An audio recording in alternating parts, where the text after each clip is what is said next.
So when you're being discharged from a hospital or rehab center, it is highly likely that you're going to need some help at home. Hi, I'm Tina Valdez, and I'm the owner and executive director of Visiting Angels in King County. I'm going to talk about how to decrease hospitalizations. And the first thing you want to consider is understanding the discharge plan that ultimately ends up being your care plan. So the things to consider are that you're going to need to coordinate with your healthcare team from the hospital, your post-discharge team, any caregivers that you are working with, and you're going to want a detailed care plan that talks about medications, other things that you need to consider around special dietary needs, things that you need in the home.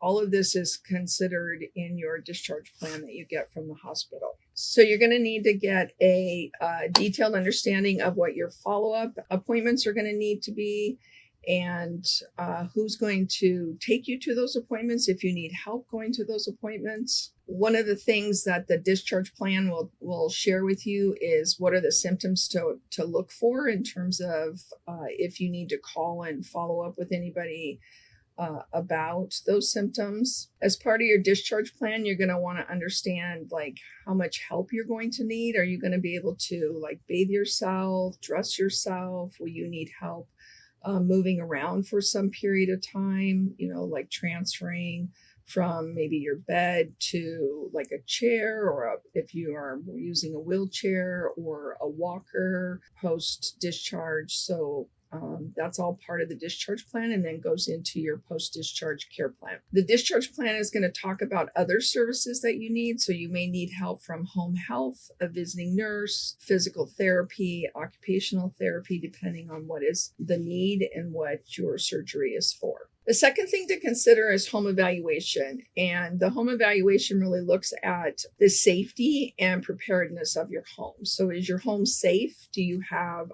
clear pathways? Are there rugs laying around that need to be moved? Is there a special equipment that's needed, such as a hospital bed, or maybe you need a sit-to-stand chair that helps you with, standing up? You might also need to install grab bars, like in the bathroom. You may need a special, commode next to your bed for in the middle of the night, that sort of thing, so you don't have to go so far.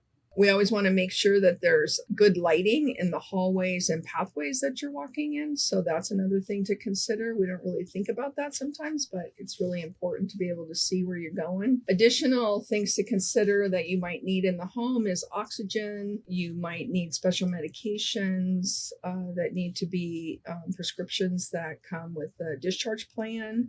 So these are all things that need to be considered as you are going to navigate and go home. So the home evaluation is really to make sure that you're going to be comfortable, you're going to be safe, and all of this kind of information about what's needed at home is going to go into the care plan. So discharge plan gives you lots of information, and then it transitions and transfers into the care plan. That will be followed by your caregiver when you're at home. The third thing you really want to understand is make sure that you have proper nutrition and hydration. This is really important as you are healing at home.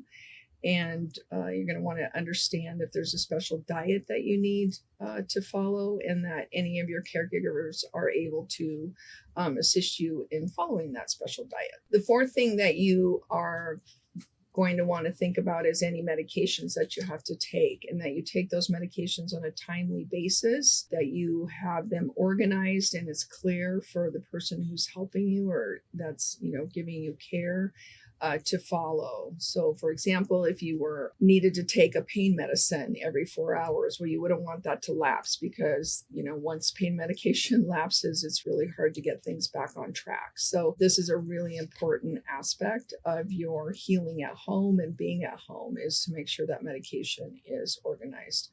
One of the things that you can do is to use pill organizers, timers to make sure that you're taking that medication when you need to. So the fifth thing is the post-discharge follow-up appointments. So making sure that in the discharge plan, it will tell you when you need to go back to the doctors, when you need to follow up. So make sure that you get those appointments made, that someone helps you make sure that you can get to those appointments, that you have a ride, and that they're on your calendar. Number 6 is the post-discharge monitoring, how you're healing and how you're doing. So in the discharge plan, they would have talked about, things to look for in terms of your improvement, but they also would talk about things to look for in case something is problematic. So really paying attention and reporting when something happens. One of the things that's really important, even if you think, oh, I don't really want to bother anybody and tell them about this fever I have, it's really important if the discharge plan says,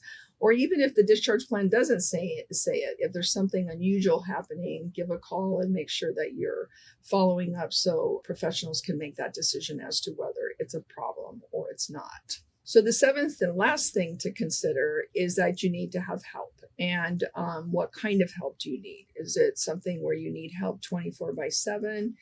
My example of the 4-hour medication, that would be something where you'd need somebody to, be awake during the night to make sure you're taking your medication, or at least have that timer right next to them. Planning for the help that you need ahead of time is really important. And so that could be a loved one, that could be a home care agency. Initially you might need 24/7 for a week or two, and then you can back down from the amount of help. It just really depends on the nature of why you were in the hospital and what kind of care you need once you get out of the hospital. If you feel like you need additional support at home, feel free to reach out to Visiting Angels at visitingangels.com/eastside, and we will be happy to come out and do a free complimentary in-home assessment prior to your hospital stay, or we will actually come to the hospital and meet you with your discharge planner and help to create that care plan as you navigate home in a successful way.